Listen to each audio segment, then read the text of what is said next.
And it's all yours. Fantastic. Welcome, everybody, to That's What She Pled. I am Christina Goldberg, and my law partner, Julie Lurson, is here with me. Good morning. We have good morning. a Valentine's Day show for you. It's our view of it's our jaded, cynical. This is what you get when you ask a lawyer. Ish. We don't want to be super jaded. I don't have a Valentine yet, so we'll see if I find one in the next. We're recording just a couple of weeks before Valentine's Day, but we have some funny stuff to talk about, some interesting stuff, some questions that we actually get quite a bit. And then it's true. Just depends on how quickly we work our way through, if we've got some extra kind of fun stuff to chat through, but we shall see. Julie, set us off with some, I know you got some facts from a really funny website. Actually. Well, so let's talk about Valentine's Day and in the context of engagement rings. Now, I wanted to be prepared, so I did my research and I found the website called womengettingmarried.com. Nice. This is original. I love it. Anyway, according to that website, Valentine's Day is the second most popular day to get engaged. The first being Christmas. So anyway, with that, it's a natural segue to talk about, the ring and all things having to do with the ring. And in particular, size matters? Is that what you mean? Sorry. No, Christy. I want to talk about what happens when things go south with the ring. With the ring? Do you, for instance, you're engaged and you've got this big, beautiful bauble on your left hand, and then something happens and now you're no longer engaged. Who gets the ring? Do you get to keep it or do you have to give it back? We're talking about what happens in Florida, probably similar in a lot of places, but in Florida, the engagement ring is considered a conditional gift. So it's a gift conditioned on actually, getting married, going to the church and all that, exchanging vows. So if the person with the ring, presumably the woman in most cases, is the one who breaks off the engagement, she's broken the condition and therefore she may need to return the ring. Now, we're not talking about what the right thing to do is, but, if it push were to come to shove and let's say it ended up in court, the court would most likely order you to return that bauble to your ex. Right? Mm-hmm. Yeah. And you're looking at who broke off. No, you're looking at who actually did the breaking of the engagement. I mean, you can look at just from a pure legal standard, you can look at the ring is consideration for a contract, right? To enter into a legally binding contract in Florida, we're talking about you've got to have consideration, meaning each party gives up something for the benefit of the whole, basically. So you've got to show that each party is giving something up to enter into this contract, or spending money on something, whatever it is. So the ring purchased by the guy is his the consideration for this contract. And so you're looking at who really broke off the engagement when determining whether you need to return the ring. Right. And the gal, on the other hand, is giving up all the single ladies' days. I wish we could use songs. I know. It's like Beyonce. Where's Beyonce when we need her? Anyway, so that means if the guy is the one to break off the engagement, in theory, she can keep the ring. Now, one might wonder, like, why do you want to keep this reminder of,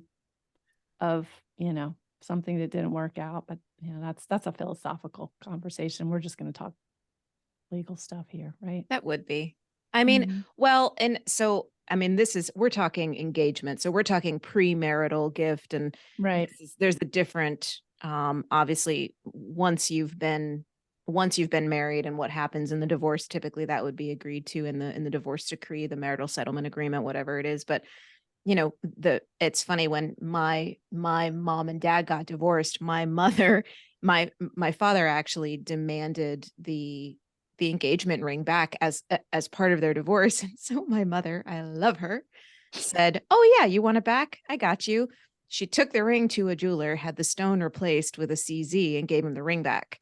Well, in the meantime, she kept the stone and gave it to me. And so I actually have it. The ring on my right hand is that Oh my, I the did not center know stone. that. Yes, the center stone on that ring is my I love my mom so freaking much. I'm so proud of her stone. Um, because she said, no, this was the start of Christy. I am keeping this, and she's getting it and she's wearing it. And so that's, yeah, I had this made, and that's one of the three larger stones that's in it. Yeah. Very cool. Well, so you know what? It reminds me of a story about somebody else that we know who shall go unnamed, who, when her engagement was broken shortly before her wedding, she kept the ring. And then the funny sort of part is she decided, you know what, I'm going to sell this ring. I've already spent a lot of money that I'm never going to get back on this, you know, what was supposed to be a very soon to be wedding. And she sold it to a couple, and it was an upgrade. It was in honor of, I think, their 20th wedding anniversary. Mm-hmm. And so, you know, as an anniversary gift, they decided to buy this ring, like I said, as an upgrade and in celebration. Anyway, the funniest part was this lady came back a couple weeks later and said, you know what? This is just too much for me. Can I return it? It's too blingy. I mean, who does that? Diamonds are a girl's best friend. Anyway, to her credit, she said, no, I'm not a jewelry store. It's yours. It's yours. So anyway, who knows right. who has that ring currently? Maybe she went on to sell it too, but yes. Too flashy. There's no such people. No, right. There's no such thing as too blingy. So there's a lot of times you'll have back to engagement. Back to the law. A lot of times you'll have a man will propose with maybe a family heirloom ring. Mm-hmm, mm-hmm. My ex-husband, here, another story about me. My ex-husband proposed with his grandmother's engagement stone. Oh my gosh, what a treasure. I actually still have it because as when we divorced, I said, listen, I want to keep this for Matthew. And so we agreed, yep, keep it safe. It's going to Matthew. It's a family heirloom. But again, that was an agreement that we made. There is no premarital though, or marital. There's no specialized law or statute governing the rings if they're family heirlooms. Yeah. So it's mostly going to be determined on, okay, who was this, just an engagement ring, you know, no actual marriage, and who was the one, who was the breaker and who's the breakee. Right. Because once you're married, it's, you know, the condition has been met. And so, you know, honestly, the ring belonged to you, Christy, even though it was, you know, a family heirloom from the other side. Mm-hmm. And it's not one of those things that in the course of getting divorced, the courts will, you know, decide, okay, this is some property that we need to figure out how to split. Right. Exactly. So there you have it. And there is some argument because with everything, I mean, you can have a law and you can have precedent, but there's always, the law is always changing.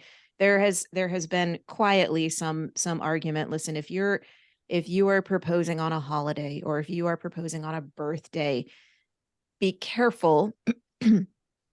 Certainly, if you're proposing, I certainly hope that you don't have it in your mind that eventually the whole thing is going to fall apart. You're going to break off the engagement. However, in theory, the argument could be made that the ring is a gift. Right. So just one more thing to Christmas gift, a birthday gift. Exactly. And as a gift, that's not something you don't just get to go back after and say, hey, I want my gift back. No, it's a gift. So depending, even if your fiance, the woman, the one receiving the ring, says, no, never mind, I don't want to get married, she could argue, yeah, but you gave me this gift as my Christmas gift. You didn't get me anything else for turning 21. Right. Yeah. So just be careful with that as well. And that's just one of those, you know, you can convict on circumstantial evidence, and you can maybe keep your ring on the same thing. Now you can always also, of course, enter into an actual contract. We call them prenups, right? So maybe as part of your prenup, you discuss or you address who gets the ring should things go subsequently sideways. Mm-hmm. You know, after you're married, and therefore, in other words, the guy gets the ring back. Maybe because it's a family heirloom. Who knows? Speaking of prenups, it's very romantic. Another song. We want prenup. I want Laura to have that hold music. That wouldn't be classy. No, I'm going to veto that idea. Fine. Anyway, in Florida, we actually have a statute on the books that specifically talks about prenuptial agreements, or prenups, as we like to call them. It's a contract. And like Christy mentioned a few minutes ago, it's a contract that's made in contemplation of marriage. So in that situation, the consideration, which is part of what's required when you enter into a contract, each party gives up something or gives something. The consideration in that situation is the actual marriage. So what that really looks like in reality is that nobody's actually giving. There isn't any actual trading of money or consideration. It's just this upcoming marriage. Anyway, prenups, they have to be in writing. Both parties need to sign them.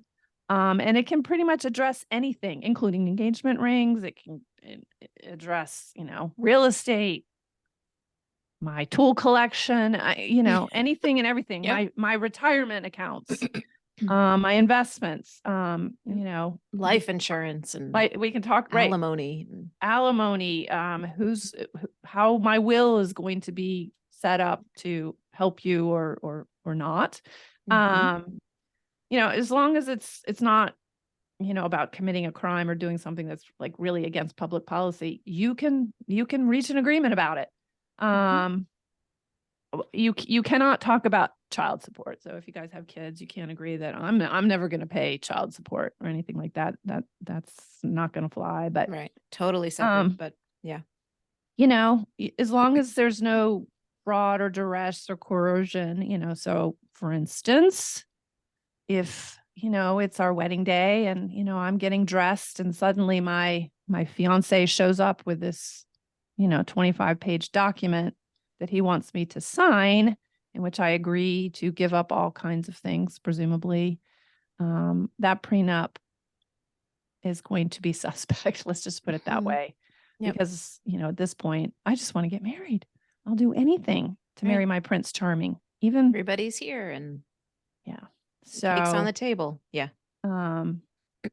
You also, so basically you got to have time to be able to review it, and you got to understand, what kind of situation your fiance is in. Likewise, you need to be able to share that situation with your fiance in terms of, I've got all this money in the bank, or I've got all this debt, or whatever the case may be. So there's sort of full disclosure before people agree to do or give up certain things. But that's pretty much prenup law in a nutshell. Yeah. And you can agree, actually, it would have been, I didn't think about it, but I know that there are some like celebrity prenups that I've heard.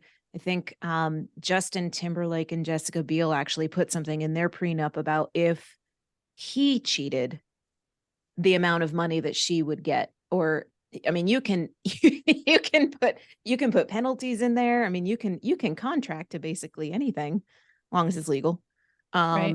But that is one of the ones that I've heard about. I don't even remember where it was, but there was something specific in there that that if he cheats, she immediately marriage gets and X amount of contemplation money. of I'm going to cheat agreement. I mean, I guess you have to be somewhat realistic. I mean, if you're in the position where you're constantly traveling and surrounded by women who are trying to throw themselves at you, and I don't know. But interesting. Hey, whatever. You still got married? So let's say you get married without thinking about the prenup, and you realize, maybe that wasn't a great idea.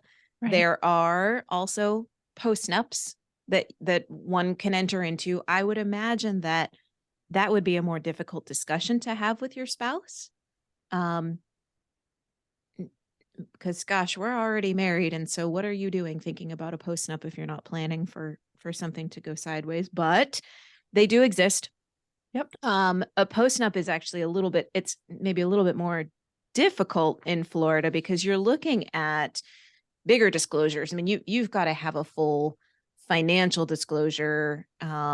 And this actually needs consideration. It needs something. The marriage has already happened. So that contract was entered into. That's not the same as this post-nup. No. Right. So it does need consideration, or the requisite quid pro quo, give and take. Yep. For it to be deemed valid. So it's got to be in writing. It's got to be signed by both parties. It would be very wise for each party to obtain their own counsel if this is something that you decide you're going to do. Separate counsel. Exactly. Separate counsel. Yes. So it can, it can impact, again, it can impact alimony, equitable distribution, the will, the trust, wills, trust, homestead, all of the things. So the engagement ring. Yep. The wedding ring. Exactly. All those things. Not child support, but no, nothing can ever, you can't. Yeah. Yeah. You can't. The court is always going to maintain jurisdiction over child support, and child support figures are child support figures. They are what they are. They're statutory in Florida. So there's not much you're going to be able to do to get around that. And it's based on how much you make and how much your spouse makes. Yep. Or your ex-spouse. How many kids. Yeah. Mm-hmm. All those good things. Yeah. Well, so that's super romantic. That's great, right? Talking about the stuff when you're in a relationship and who gets what. Yeah. Well, we can talk romantic. We can talk about diamonds real quick in a more fun way. Let's round that out. So who among us? I mean, I've been married, but I think I would like to get married again, and certainly, have fun sometimes looking at a ring. I don't have, like I said, I don't have a Valentine, but hey, I can look at baubles. So just some fun facts. So in the United States, the average size of an engagement ring, and this is as of November of 2022, this actually surprised me, but the average size of an engagement ring center diamond is between 0.8 and 1.2 carats. It actually surprised me that it is so small. Really? Yeah. And that's not a small stone, but it's 1 carat. It's not. It's respectable. No, it is respectable, but it surprised me. What's funny is that compared to overseas, their average is like 0.3 to 0.5. I mean, much more modest. Much more modest. Kind of, I would have said tiny, but modest. Yeah. This actually, it does vary, obviously, in the United States. So like Los Angeles average is 0.83. New York is 1.45. Got to be flashy. Yeah. Miami 1.08. So it's interesting kind of in different parts of the United States, what you find about diamonds. So a few little tips about buying a diamond if you're looking to do that. So the key is always get the best cut possible. So the quality of the cut actually is what decides how sparkly your stone is. So if you sacrifice the cut for the carat, you're going to end up with a big dull stone. And that's not what you want, because you want to go into that restaurant with your girl with the restaurant lights and it just blinds everybody. That's what she wants. Yeah. What are the 3 C's? Cut, carat, and clarity. Color, cut, carat. Oh, color. 4 C's. There's 4. Excuse me. There are 4 C's, Julie. So, but the cut is actually the most important. So there are also magic numbers. So every half carat, every 0.5 carat is sort of like some pricing cutoff or whatever. So if you can go so if you're looking for a 1 carat stone, if you go with a 0.9 carat or 0.95 carat, I mean, you can drop the price significantly just by going just below, and you'd really kind of never to the know. eye. Right. Clarity, you can get a diamond lower in clarity. So clarity is actually the best area to save some money, because most flaws they're too small to be seen by the naked eye. So clarity, I mean, if you're looking at it under the little what do they call it? Microscope. Yeah, I don't know. The jeweler's. The diamond thing. Yeah, the jeweler eye thing. If you're looking at it, you can see it, but who has one of those? And like, hey, let me see your engagement stone. Was it a loop? Loop. Yeah, because anyway. And then to make it appear larger, the stone, if you're looking for that, then it's a halo setting. So tiny stones encircling the main stone.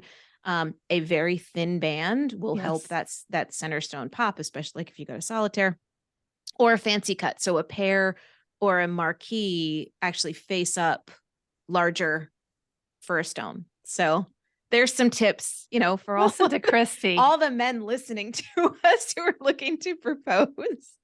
Yes.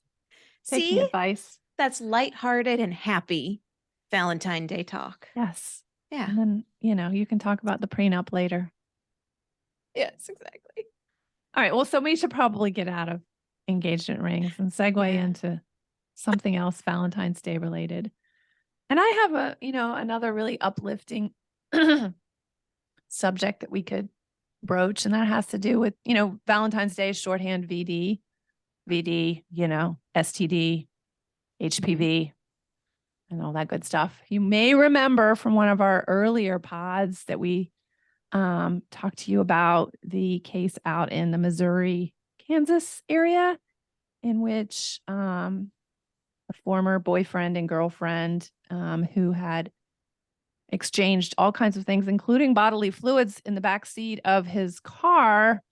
One thing led to another, and she ended up suing him because she caught an STD from him. Mm-hmm. And she ended up getting a $5.2 million award. Yeah, she did. Yeah. Worth it. So, yeah. Bad joke. Anyway, background was she caught this STD, presumably in the back seat of his car. Or maybe it was front seat. I really don't know that detail. I'm making assumptions here. Was it a stick shift? You don't know. Okay. Anyway, she sent a demand, so to speak, to his insurance company, Geico, and said, "Hey, we were using the motor vehicle and he has insurance coverage, pay up." And Geico said, that's not, that's not what we mean. That's not normal use. Normal use of the vehicle. I disagree. I would beg to differ. I don't have a statistic on this, but I'm pretty sure that there's lots of sex that goes on in the backseat of lots of cars. So Geico, you should have drafted a better policy. Anyway, I digress. Anyway, subsequently, they also said, yeah, we're out. We're not going to get involved. An arbitrator made this big award in her favor. It was upheld by the Missouri Supreme Court, and Geico was not happy, and they appealed. And just this month, the Missouri Supreme Court obliged and basically overturned that award, sent the case back down again, and said that Geico should have been given a chance to jump into the lawsuit. They had been denied that opportunity at some point, pretty late in the game. So there's going to be a part 2, more to follow. We shall see if, the jury buys onto this story and what they think it's worth and that sort of thing. And then I guess the corollary part to the story was separately, Geico has a case pending in federal court in Kansas. This is where I'm not sure where these people were living or whatever. But in any case, it's called a declaratory judgment action. They've gone to court asking the court to declare that no, this policy as drafted by Geico does not actually cover this kind of bodily injury. So it's interesting because the language in the policy that they're pointing to is, quote, sexual molestation or physical or mental abuse. Obviously, as a lawyer, I'm looking at that going, define that was consensual. Those. Yeah, define what are the definitions of those, because I'm not certain either one of those is going to apply. Right. But also interesting. Did you see anywhere, Julie, did Geico actually include the plaintiff in that deck action? Did they serve them notice of that deck action?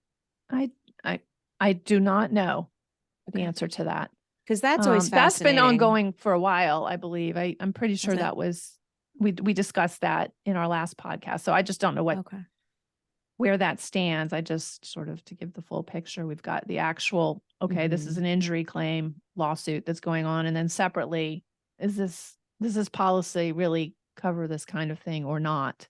Right. Well, interestingly, I actually, because we run into that and much more recently, nothing nearly as fun as this particular case, No, but darn it. with unpaid bills, I'll file a suit on behalf of a corporate client to get unpaid medical bills paid. And then out of nowhere, I get a motion to dismiss from the insurance company.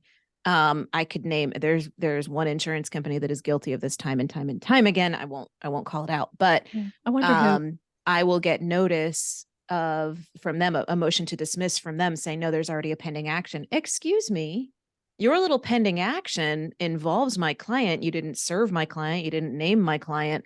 And you're now making your arguments, going and getting your judgment without anybody present to argue against it. So that just makes me think this sounds like that same game that these insurance carriers play, that in the meantime, Geico, and again, I don't know what Geico was doing, but potentially in the background, Geico's going, oh, now we're going to go do this a different route. Yeah. Yeah. And we're going to go get the ruling that we want to be able to hold it over somebody's head, even though the ruling that we got because we didn't involve anybody or let anybody make an argument. So, and ironically, the reason why they've now prevailed in this subsequent, in the underlying injury claim is because they were not involved in the actual determination of the damage award and should have been.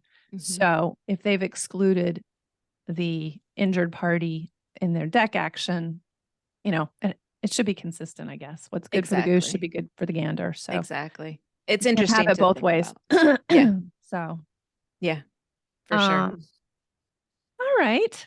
So, venereal diseases, Valentine's Day, it's, be careful, people. Yeah. Oh my God. Well, it's still Valentine's Day still falls in like cuffing season, right? So like cuffing season starts in the fall and people pair up and they're in exclusive relationships, and Valentine's Day I think is still in there. So yeah, hopefully no random unsafe hookups for Valentine's Day. It's sacred, people. Sacred. So let's find something fun to wrap up on, and let's talk about roses. And the meaning behind that bouquet that you receive on Valentine's Day. Are they red roses? Listen, red roses, what does that mean? It's all about love. I love you, passion, I'm romance. So I guess the most coveted dozen roses you should hope to have delivered to you on Valentine's Day would be a bouquet of red roses. That's right. Obviously, it's a sign. Yeah. What roses? There's some other ones though that are one. Which ones do we not want to see?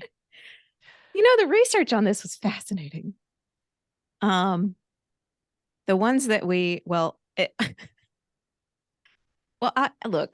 there's black roses. Come on. Yeah. They're man-made, but they exist. And they represent death, basically. The ending of a feeling, an idea, or relationship. So if you're getting black roses on Valentine's Day, your relationship's over. Yeah. Just for the record. It's kind of the same with blue, a little bit, maybe, but blue is more mystery, illusion. They could, in theory, represent just intense desire, intense lust, but I don't know. I don't know. Stay away from the blue and black roses, gentlemen. Not interested. Yeah.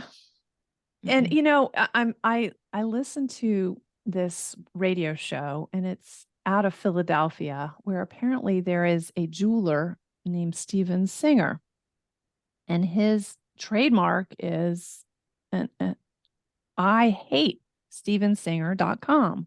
And he's known, he's known for a couple of things. He has some kind of upgrade exchange policy. Any diamonds you buy, you can later return as you're upgrading, and you get I guess you get full credit for your original purchase. Mm-hmm. But at Valentine's Day, every year, he has a rose, a gold dipped colored rose that you can purchase for your loved one. This year it's periwinkle. It's the Perry rose. And so anyway, I've been hearing this commercial. It makes me laugh. I guess this whole I hate stevensinger.com. He's on billboards. He must be really well known in the Philly area. And the backstory is I guess women love him, men hate him. That kind of thing. But so when we were sort of preparing for today, I was trying to see if the color periwinkle had any particular significance anywhere other than at IHateStevensinger.com, and I could find nothing. It's just a pretty color, and the people who like these roses love them. I mean, every year they get their beloved a new rose, and they have this sort of rainbow assortment of these gold dipped roses, I guess. Wow. I'd rather have live roses. Yeah, I think so. I mean, there's lavender. Yes, lavender is like love at first sight. Oh. Fascination, adoration, enchantment. Lavender's not too, there's some lavender in periwinkle. Yeah. Maybe. Yeah. So maybe, well, if we combine lavender and blue, we've got love at first sight and ultimate desire and lust. Okay. That could so be maybe that's what periwinkle is. Periwinkle could be a good rose to get. It could be a good rose to get. I fell in love and lust with you the minute I laid eyes on you. See? Happy Valentine's Day. I like it. I mean, you've got the simple ones, right? Yellow, friendship and care. Peach is, it's like the thank you rose, the loyalty rose. Interesting. So you would send somebody peach roses if you wanted to say thank you or express gratitude for something. What if you get a whole bunch of different colored roses? Does that mean you're conflicted? I'm passionately in love with you. I don't know how I feel about you. Our relationship is over. All these important questions. I love multicolored bouquets, although typically that's something I would get for myself. Oh, that makes sense. Yeah. I think you rarely see those. I feel like they sell them at Costco though. Well, they might be less expensive. Having a whole bouquet of the same color rose and all looking alike. It may be easier. Well, actually, and leftovers, you sort of put them together in a bouquet and sell them for $10. Right. Well, yeah. Anyway, how's that for a nice little bit of this, a little bit of that? I think we, kind of covered the whole spectrum. I think we did. A little bit of venereal disease, some roses, some diamonds, some prenups. Right. Listen. Happy Valentine's Day, everybody. I think we did it. You can pick and choose what parts of this you want to take with you. Oh my God. And celebrate accordingly. That's right. So make your reservations ahead of time. Yep. Everybody will be booked. Order your black roses now before the prices go up. Only if you're breaking up. I mean, that's just cruel. It would be God, can you imagine? No. What a terrible way. Although, anyway, to each his own. Right. But I think that's it. I think we're wrapping up. We've got it. So this is the That's What She Pled podcast. We are Julie and Christy. We are at www.lawpoweredbywomen.com. We are law powered by women. We are. Maybe we should buy, though. I hate Law Powered by Women. No? Some people do. Let's stick with what we got. Well, that's true, but we're not ever going to be for everybody. Maybe we'll get black roses from somebody. Steven Singer. Exactly. Okay. I anyway, think we digressed enough. Happy We're Valentine's Day. Yes, y'all have a great one. To you in a couple of weeks. Have a good week.